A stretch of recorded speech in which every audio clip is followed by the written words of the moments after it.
Welcome to Kishola YouTube channel. তো আবারও দেখো ডিএ নিয়ে একটা গুরুত্বপূর্ণ আপডেট আমি তোমাদের সামনে নিয়ে আসছি। চলো তাহলে আমরা দেখি কীরকম আপডেট। আর অবশ্যই যারা আমাদের এই চ্যানেলে নতুন তারা অবশ্যই চ্যানেলটিকে সাবস্ক্রাইব করে দাও। যদি ভিডিওটা ভালো লাগে তাহলে শেয়ার করে দাও, এবং যদি ডিএ সম্পর্কে কোনো প্রশ্ন থাকে অবশ্যই আমাদের কমেন্ট বক্সে জানাতে পারেন, এবং অবশ্যই ভিডিওটিতে লাইক করবেন। তো দেখো বলছে পশ্চিমবঙ্গ কর্মচারী পিছু কত বকেয়া ডিএ দিতে হবে ঠিক হিসাব জানতে প্রযুক্তির ব্যবহার করছে নবান্ন। আশায় সরকারি কর্মচারীর মহল।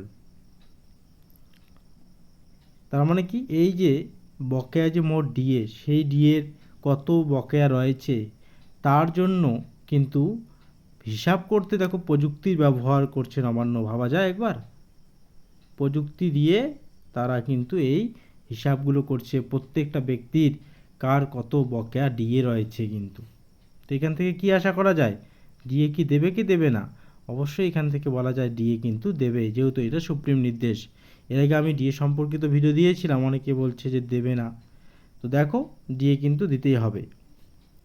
তারপর কি বলছে, 16 মে সুপ্রিম কোর্টে তাদের নির্দেশে জানিয়েছিল আগামী 6 সপ্তাহের মধ্যে পশ্চিমবঙ্গ সরকারি কর্মচারীদের বকেয়া ডিএ 25% কিন্তু দিতে হবে।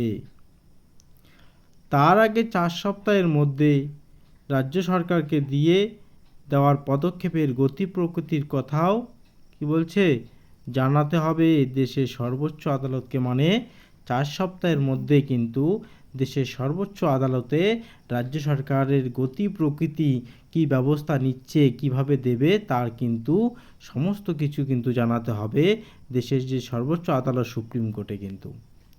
তারপর কি বলছে, পশ্চিমবঙ্গ সরকারের কর্মচারীদের বকেয়া মর্গ ভাতার ডিএ অংশ দেওয়ার উদ্যোগ নিতে শুরু করে দিয়েছে নবান্ন। সুপ্রিম কোর্টের নির্দেশে পশ্চিমবঙ্গের রাজ্য সরকারি কর্মচারীদের বকেয়া মর্গ ভাতার 25% মেটাতে হবে। তার মানে দেখো এই জায়গাটা খুবই গুরুত্বপূর্ণ। পশ্চিমবঙ্গ সরকারের কর্মচারীদের বকেয়া যে মহার্ঘ ভাতার ডিএর অংশ দেওয়ার উদ্যোগ নিতে শুরু করে দিয়েছে নবান্ন। তার মানে ডিএ দেওয়ার জন্য যে উদ্যোগ সেগুলো শুরু করে দিয়েছে ইতিমধ্যে।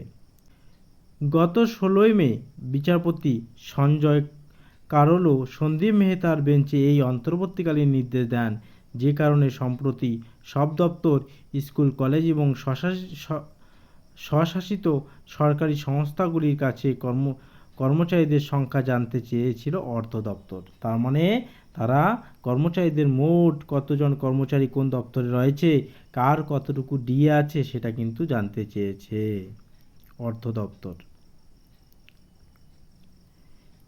এবার রাজ্য সেদিকে আরও এক ধাপ এগোলো।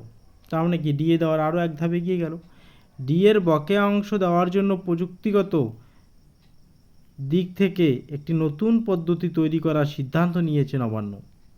সেই প্রযুক্তি সমস্ত দপ্তরে পাঠিয়ে সমস্ত কর্মচারীর ডিএ পাওয়ার সময়সীমা জানতে চাওয়া হবে। 16 মে সুপ্রিম কোর্টে তাদের নির্দেশে জানিয়েছিল 6 সপ্তাহের মধ্যে ওই বকেয়া যে ডিএ সেটার 25% কিন্তু দিতে হবে। তার আগে নির্দেশ দেওয়ার 4 সপ্তাহের মধ্যে রাজ্য সরকারকে বকেয়া মেটানোর পদক্ষেপের গতি প্রকৃতি কথাও জানাতে হবে কাকে, শীর্ষ আদালতকে। এর আগে আমরা এটা পড়লাম। নবান্ন সূত্রের খবর, সুপ্রিম কোর্টের সেই জোড়া নির্দেশ কার্যকর করতেই নতুন প্রযুক্তির ব্যবহার করা হচ্ছে, যাতে খুব তাড়াতাড়ি সেই কাজগুলো করতে পারে। সরকারি সূত্রের খবর, একটি বেসরকারি সংস্থাকে এই প্রযুক্তিগত পদ্ধতি নির্মাণের দায়িত্ব দেওয়া হচ্ছে। তার মানে এই যে বেসরকারি সংস্থা একটা রয়েছে, সেই বেসরকারি সংস্থাকে ওই প্রযুক্তিগত পদ্ধতি নির্মাণের কিন্তু সমস্ত দায়িত্ব দেওয়া হচ্ছে।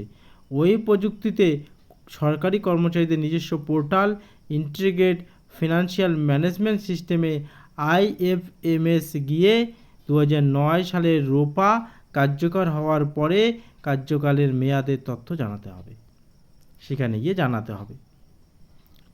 এই প্রযুক্তিতে সব দপ্তর, সরকার অনুমোদিত এবং সরকার পোষিত স্বশাসিত সংস্থা এবং স্কুল, কলেজ, বিশ্ববিদ্যালয়ের তথ্য পাঠানোর নির্দেশ দেওয়া হবে।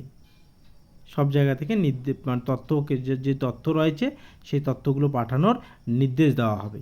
যেখানে সরকারি কর্মচারীরা 2009 সালের জুলাই থেকে 2019 সালের ডিসেম্বর মাস পর্যন্ত নিজ নিজ কার্যকালের মেয়াদের তথ্য জানাবেন। বোঝা গেল? 9 থেকে 19 পর্যন্ত। একইভাবে ওই সময়কালে সরকারি চাকরি থেকে অবসর নেওয়া ব্যক্তিদের নিজের তথ্য জানাতে বলা হবে।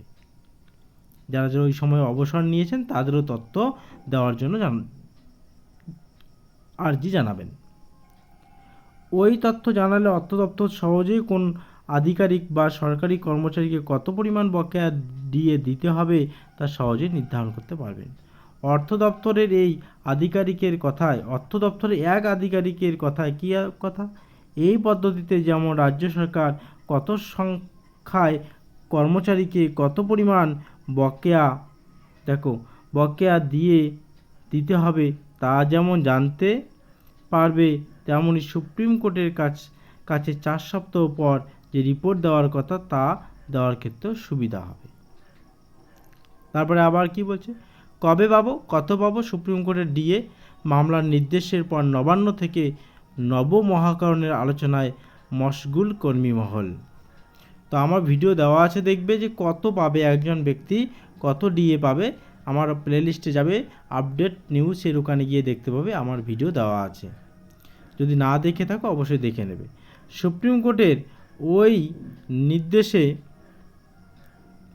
রাজ্য সরকারি কর্মচারীদের একটি অংশ তাদের জয় হিসাব দেখিয়েছেন।